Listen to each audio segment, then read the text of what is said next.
મારું નામ અમિત દેસાઈ છે। અમે મોટા મહુવા વોર્ડ નંબર 11 માં નવો રિંગ રોડ છે 150 ફૂટનો, ત્યાં રહીએ છીએ। અમે 7 વર્ષથી અહીંયા રહીએ છીએ અને 5 વર્ષથી આ કોર્પોરેશનમાં, રાજકોટ મ્યુનિસિપલ કોર્પોરેશનમાં અમારો વિસ્તાર ભરી ગયો છે। અમે રેગ્યુલર વેરા ભરી છીએ નિયમિત રીતે। અમે લગભગ 650 ફ્લેટ ત્યાં છે અને એમાં બધા લોકો રહીએ છીએ। અંદાજે 5000 માણસો ત્યાં વસવાટ કરીએ છીએ અને અમને જે બેઝિક મૂળભૂત જરૂરિયાત છે કે રોડ છે, પાણી છે, સફાઈ છે, પ્લસ અમારી આજુબાજુના ઈંટોના ભઠ્ઠા અને કોન્ક્રીટના પ્લાન્ટ છે એને પણ દૂર કરવામાં નથી આવતો।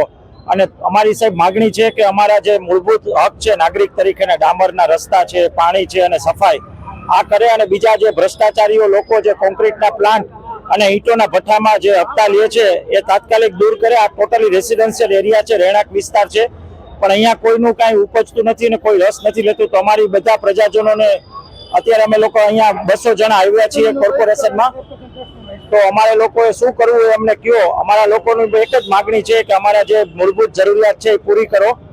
આગામી સમયમાં શું પગલાં લેશો? અમે લોકોએ નક્કી કર્યું છે કે અમે એક તો ચૂંટણીનો બહિષ્કાર કરશું। અંદાજે 5000 મતદાર છીએ, કોર્પોરેશનની ચૂંટણી આવી રહી છે। અને બીજું, અમે લોકો હવે જો અમારા પ્રાણ પ્રશ્નો નહીં ઉકેલવામાં આવે તો અમે કોર્પોરેશનના વેરા પણ હવે આજથી ભરવાના નથી।